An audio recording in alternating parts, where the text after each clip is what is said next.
Okay, so first we cover the important once.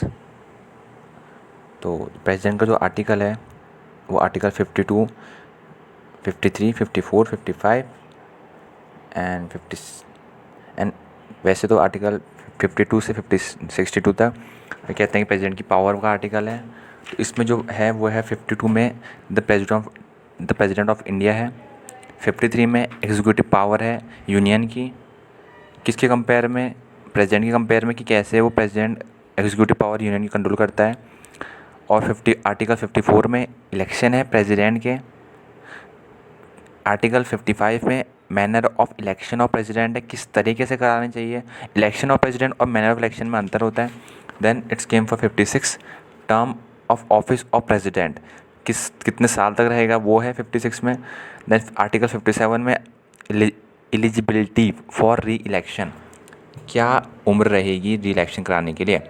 Then article 58 में qualification for election as president, क्या qualification होनी चाहिए president की election के लिए ताकि उसको हम कहें कि हाँ ये क्वालिफाइड है। और आर्टिकल 59 में कंडीशन ऑफ प्रेसिडेंट ऑफिस, किस तरीके से जो चीज़ें हैं वो रहनी चाहिए, कंडीशन रहनी चाहिए उसके ऑफिस में, वो आर्टिकल 59 के अंदर होगा। आर्टिकल 60 में ओथ और अफर्मेशन बाय प्रेसिडेंट, वो क्या ओथ लेता है।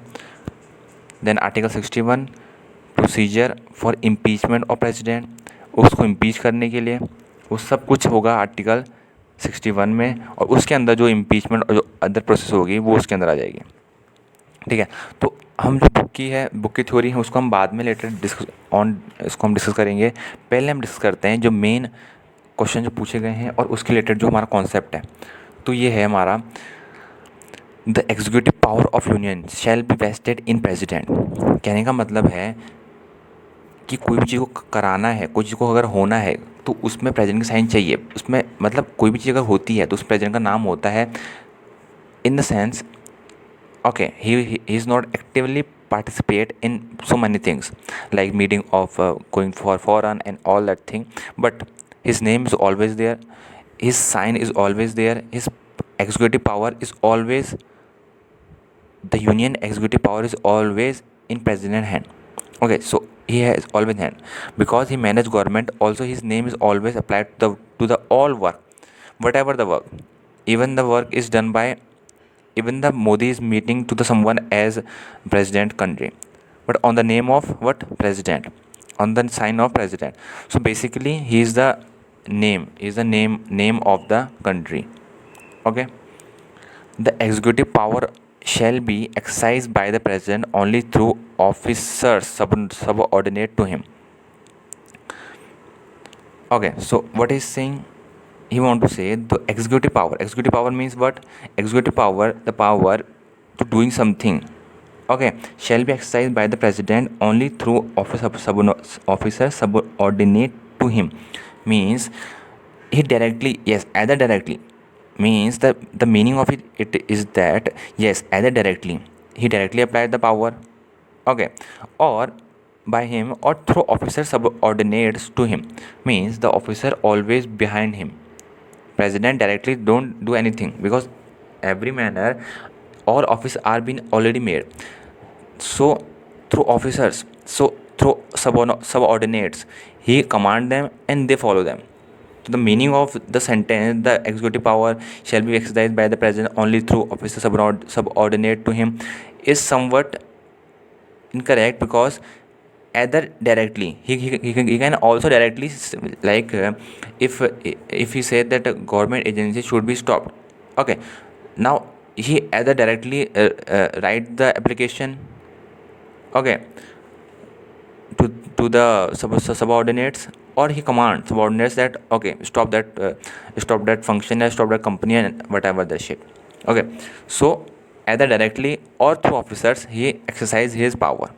Okay, executive power. Third point is that the supreme command of defense force of the union shall be vested in the president.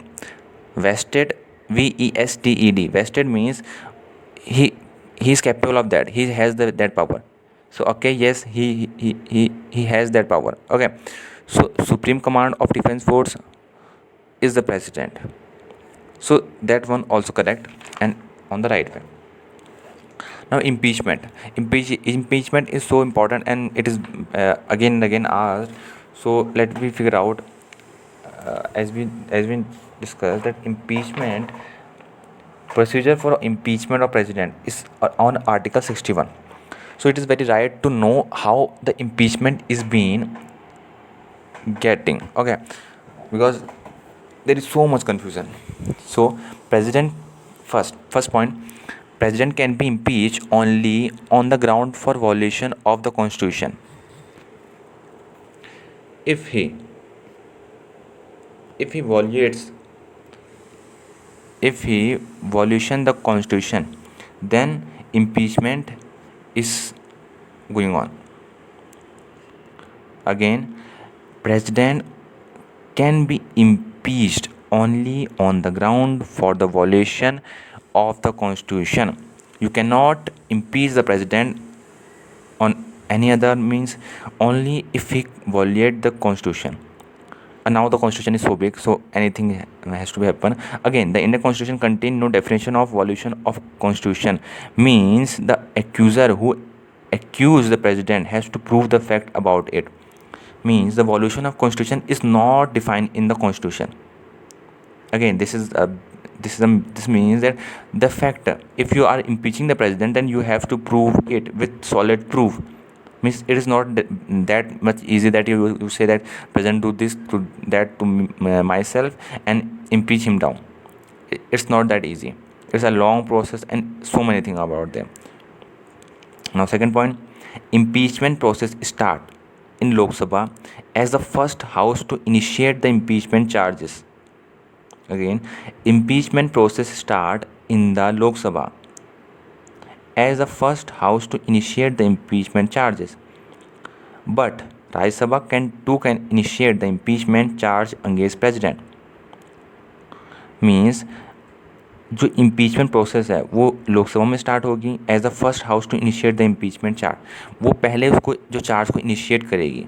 हाँ, लेकिन राज्यसभा भी कर सकती है इनिशिएट इम्पीचमेंट अगेंस्ट चार्ज, लेकिन but pass the resolution and send the charges to the Lok Sabha. वो resolution पास कर सकती है और जो चार्ज है उसको सेंड कर सकती है लोकसभा में, which will investigate and pass it if it find the charges valid. Okay, so again Rajya Sabha में स्टार्ट हो सकता है, लेकिन फिर भी उसको लोकसभा में पास करना पड़ेगा, कैरी ऑन करना पड़ेगा, ताकि उसको जो प्रोसेस है उसको आगे बढ़ाया जा सके. तो लॉजिकल वे में अगर किसी को इम्पीच करना है तो लोकसभा से स्टार्ट करेगा, ना कि राज्यसभा से. अब नाउ कैसे स्टार्ट होगा, अब इसके हमें प्रोसेस देखते हैं. इम्पीचमेंट और president. Lok Sabha initiate an impeachment charge. Lok Sabha initiate करेगा एक impeachment charge. Then second process, Lok Sabha passes the impeachment charge with 2/3 majority and send it to Rajya Sabha. 2/3 majority के साथ वो सेंड करेगा उसको राज्यसभा में. Then third process, Rajya Sabha investigate the charge. Now Rajya Sabha investigate करेगा charge को. Then fourth process, Rajya Sabha agree to the charge and passes it with 2/3 majority. Rajya Sabha has to be agree to the charge and passes it with 2/3 majority, and president stand removed. Okay, so on second process, Lok Sabha after signing the charges pass them to Rajya Sabha for investigation. तो अगर simple भाषा में समझाया जाए तो सबसे पहले क्या होगा, सबसे पहले प्रोसेस में the impeachment charges are signed by 1/4 of the member of Lok Sabha. 1/4 जो मेंबर्स हैं लोकसभा के वो साइन करेंगे इम्पीचमेंट चार्जेस को. 1/4 मेंबर्स. ओके, 14 डेज़ का जो नोटिस है वो दिया जाएगा प्रेसिडेंट ऑफ इंडिया को. ठीक है. देन सेकंड प्रोसेस में क्या गया, सेकंड प्रोसेस हमने ये कहा कि Lok Sabha passes the impeachment charges with 2/3 majority and send it to Rajya Sabha. हमने कहा कि राज्यसभा को साइन किया जाएगा. तो यहाँ पर इसकी मीनिंग यही है कि Lok Sabha after signing the charges passes them to Rajya Sabha for investigation. ठीक है. वो क्यों भेज रहा है राज्यसभा को, ताकि वो इन्वेस्टिगेट कर सकें. लोकसभा क्या लोअर हाउस है, राज्यसभा अपर हाउस है. तो राज्यसभा में उसको जो हायर जो अपर लोग हैं, जो अपर जो मंत्रिमंडल है, जो काउंसिल्स हैं, वो उसको कैरी ऑन करेंगे और उसकी जो भी एलिगेशन है उसको फाइंड आउट करेंगे. ठीक है. देन थर्ड प्रोसेस हमने कहा कि राज्यसभा इन्वेस्टिगेट द चार्जेस. तो इसका मीनिंग है while Rajya Sabha is investigating the charges the president has right to sit in the proceeding. मतलब जब राज्यसभा में वो चार्ज इन्वेस्टिगेट किया जा रहा है तो प्रेसिडेंट के पास राइट है, वो सिटिंग में प्रोसीड कर सकता है। Means the things going on against him, so even जो प्रोसीडिंग है, मतलब कि जो उसके अगेंस्ट जो चीज़ चार्जेस चले जा रहे हैं वो उसमें सिट कर सकता है, बैठ सकता है और देख सकता है कि क्या बोला जा रहा है, क्या कहाँ क्या बोला जा रहा है। ठीक है, तो शॉर्टकट अगर भाषा में हम देखें तो लोकसभा 1/4 मत से वोट करेगा और 14 दिन के अंदर अंदर जो प्रेसिडेंट को नोटिस दिया जाएगा। लोकसभा में 2/3 चार्जेस से पास किया जाएगा इम्पीचमेंट, एंड वो जो इम्पीचमेंट चार्ज है और उसको सेंड किया जाएगा राज्यसभा में। राज्यसभा में मैटर को देखा जाएगा और 2/3 मेजॉरिटी से अगर लोगों ने वहाँ पर वोट किया तो प्रेसिडेंट को रिमूव कर दिया जाएगा उसके पद से। Impeachment of president is complete, this is impeachment president. ठीक है, अब जो कुछ क्वेश्चंस हैं, कुछ एग्ज़ाम में कुछ बातें कही जाती हैं कि ये क्या सही है, क्या इस बारे में बताओ, इसमें से क्या ऑप्शन सही है क्या गलत है। तो कुछ चीज़ें जो बहुत बार पूछी गई हैं और बहुत बार हुआ है कि ये गलत था। ठीक है, तो पहला इम्पीचमेंट के उसमें first, the process of impeachment can only start in the Lok Sabha. Again ऐसा नहीं है, दिस इज रॉन्ग, क्योंकि impeachment can be apply on both the houses at the Lok Sabha और राज्यसभा। आप उसको या लोकसभा में कर सकते हो या राज्यसभा में कर सकते हो। आप ये नहीं कह सकते हो कि हम उसको सीधे सीधा हम एक हाउस में या लोअर हाउस में अपर हाउस में ही करेंगे। You can start in any house. Okay, then second point, parliament can declare any area as scheduled area. Parliament declare कर सकता है कोई भी एरिया को शेड्यूल एरिया। शेड्यूल एरिया मतलब आप जानते हैं पिछड़ा हुआ या जैसे कि हम देखते हैं कि नॉर्थ ईस्ट रीजन बहुत ज़्यादा पिछड़े हुए एक तरीके से उनको दिखा रखा है, जिसकी वजह से उनको बहुत सारा कंपनसेशन मिलता है और उनको बहुत ज़्यादा फ़ायदा मिलता है। ठीक है, तो पार्लियामेंट डिक्लेयर कर सकता है कोई भी एरिया को एज शेड्यूल एरिया। तो ये रॉन्ग है, क्योंकि प्रेसिडेंट हैज़ पावर टू से it is schedule area not the parliament. Parliament के पास कोई पावर नहीं है, सिर्फ प्रेसिडेंट के पास पावर है कि वो बताए कि हाँ इसको शेड्यूल एरिया करिए, इसको नहीं करिए। तो पार्लियामेंट के पास कोई पावर नहीं है दिस रिस्पेक्ट में कि वो किसी एरिया को शेड्यूल एरिया डिक्लेयर करें। Third point, people not take part in president election. Now this is right, nominated member Rajya Sabha Lok Sabha. ठीक है, तो जो लोग हैं, अब नाउ वो कह रहा है कि कौन लोग प्रेसिडेंट इलेक्शन पार्ट नहीं ले सकते हैं, जो पार्लियामेंट में हैं बट वो पार्ट नहीं ले सकते हैं प्रेसिडेंट इलेक्शंस में। तो वो देखते हैं वो कौन कौन हैं। पहले नॉमिनेटेड मेंबर कौन कौन होते हैं। नॉमिनेटेड मेंबर वो होते हैं जो फेमस सेलिब्रिटीज़ होते हैं या फिर जिनने कुछ एक्स्ट्रा ऑर्डिनरी वर्क किया गया होता है। ठीक है, तो जैसे कि उनकी सीट पहले से रिजर्व होती है। तो लोकसभा में 2 सीट रिजर्व रहती है नॉमिनेटेड मेंबर के लिए, राज्यसभा में 12 सीट रिजर्व रहती है नॉमिनेटेड मेंबर के लिए। Then second point is nominated member of state legislative assembly. जो नॉमिनेटेड मेंबर हैं स्टेट लेजिस्लेटिव असेंबलीज़ के, वो भी इस पार्टिसिपेट नहीं कर सकते हैं। पहले तो लोकसभा के 2 मेंबर नहीं कर सकते हैं, राज्यसभा के जो 12 मेंबर्स हैं वो नहीं कर सकते हैं, और जो नॉमिनेटेड मेंबर्स हैं स्टेट लेजिस्लेटिव असेंबली में, क्योंकि स्टेट जो लेजिस्लेटिव असेंबली होती है उसके भी खुद मेंबर्स होते हैं, वहाँ पर भी जो नॉमिनेटेड मेंबर्स हैं वो भी पार्टिसिपेट नहीं कर सकते हैं। Members of legislative council both elected and nominated in bicameral legislatures. Okay, तो वो कह रहा है कि जो लेजिस्लेटिव काउंसिल्स हैं इलेक्टेड हो या फिर नॉमिनेटेड हो, वो भी इसे पार्टिसिपेट नहीं कर सकते हैं जो बाई कैम्ब्रियल लेजिस्लेचर्स में है। और जो नॉमिनेटेड मेंबर्स हैं यूटीज़ के एंड दिल्ली और पुडुचेरीज़ के। अगेन जो यूनियन टेरिटरीज़ हैं और दिल्ली के और पौंडुचेरी के, उनके जो नॉमिनेटेड मेंबर्स हैं इलेक्टेड नहीं नॉमिनेटेड की बात की जा रही है, वो भी इसमें पार्टिसिपेट नहीं कर सकते हैं। तो ये 5 लोग इसमें पार्टिसिपेट नहीं कर सकते हैं। लोकसभा के 2 मेंबर, राज्यसभा के 12 member, nominated member of state legislative assembly, members of legislative council both elected and nominated in bicameral legislatures, nominated members of union territory and Delhi and Puducherry. तो ये सब लोग प्रेसिडेंट के इलेक्शन में पार्टिसिपेट नहीं कर सकते हैं। Getting point. तो जो पॉइंट मैं डिस्कस कर रहा हूँ वो पूछे गए पॉइंट्स हैं और जो ज़्यादा एग्जाम पूछे जाते हैं। हम लेटर ऑन बुक को डिस्कस करेंगे अपने पार्ट 2 वीडियो में। तो इस वीडियो में हम इस ऑडियो में देखेंगे। अब बात होती है प्रेसिडेंट एग्जीक्यूटिव पावर्स की। All executive action that the Indian government takes is to be taken in his name. हम जानते हैं ये बात सही है कि कोई भी अगर गवर्नमेंट इंडिया गवर्नमेंट को अगर कोई भी एक्शन लेने पड़ते हैं तो उसे प्रेसिडेंट के नाम पे लेने पड़ते हैं, वो अपने नाम पे कुछ नहीं ले सकता है। बल्कि जो मीटिंग भी होती है, जो मोदी जाता है या फिर कोई हमारा प्राइम मिनिस्टर जाता है, वो अपना नाम यूज़ नहीं करता है, वो प्रेसिडेंट ऑफ इंडिया का नाम यूज़ करता है as a person, as a thing. Because चाहे फिजिकली उसकी पावर चाहे दिखा मतलब on a view it's power is not much, but on constitution level president power is always above everything, above union government. Okay, so he appoint, अब देखो president किसको appoint करता है, he appoint attorney general, he appoint CAG controller auditor general, he appoint chief election commissioner and other election commission. Fourth, chairman and members of union public service commission UPSC। He appoint fifth, state governors. Sixth, financial commission chairman पर plus members. Seventh, national commission of SC ST other backward classes. Eighth, inter state council plus administrator of union territory. Again वो किन किन को appoint कर सकता है, he appoint attorney general, he appoint CAG, he appoint chief election commissioner and other election commission, he appoint chairman and members of union public service commission UPSC।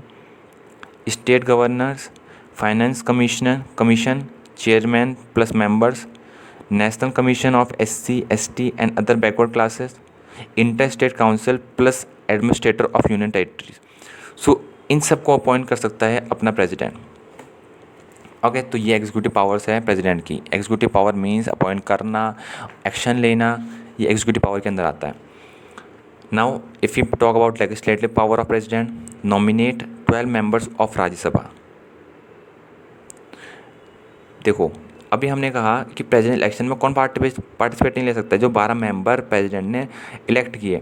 तो इनने कहा कि नॉमिनेट तो उसको प्रेसिडेंट ही कर रहा है, पर वो इलेक्शन में पार्ट नहीं ले सकते हैं। तो ये एक फेयर चीज़ रखी गई है कि अगर वो प्रेसिडेंट को इलेक्ट कर रहा है तो वो मेंबर्स प्रेसिडेंट को इलेक्ट ना कर सकें, उनकी इलेक्शन पार्ट ना ले सकें, उनने पहले क्लियर कर दिया। तो जो प्रेसिडेंट है वो नॉमिनेट कर सकता है 12 members of Rajya Sabha, nominate 2 members to Lok Sabha from Anglo Indian community. Okay, तो 12 मेंबर्स राज्यसभा से और 2 मेंबर लोकसभा में कहाँ से, एंग्लो इंडियन कम्युनिटी से इलेक्ट कर सकता है। ही समन और prorogue parliament and dissolve the Lok Sabha.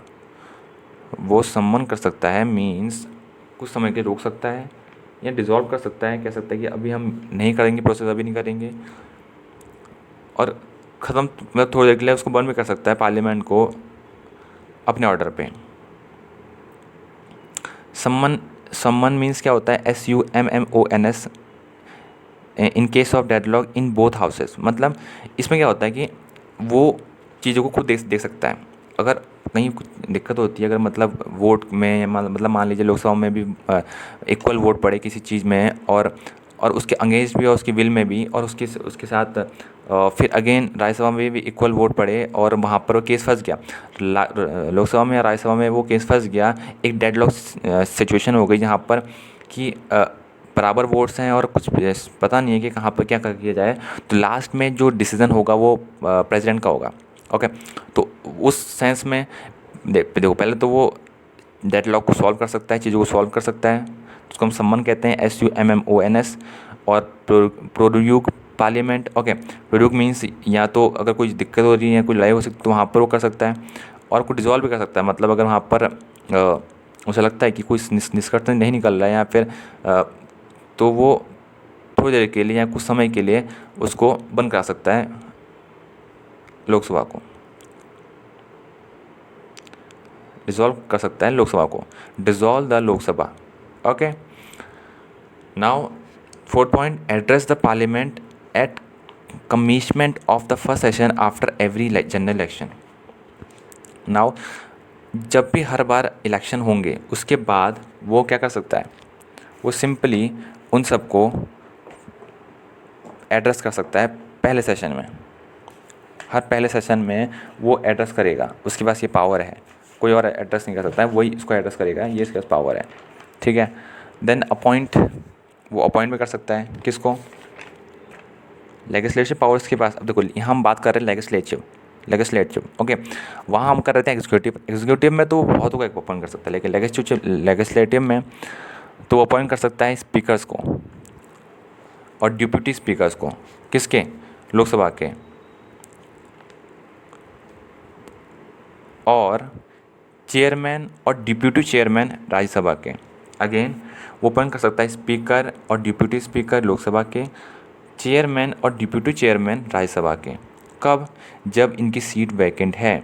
मान लीजिए अगर कोई मर गया इनमें से, या मान लीजिए कुछ भी हो गया, तो वहाँ पर प्रेसिडेंट के पास पावर है कि वो इन सबको अपॉइंट कर सकता है।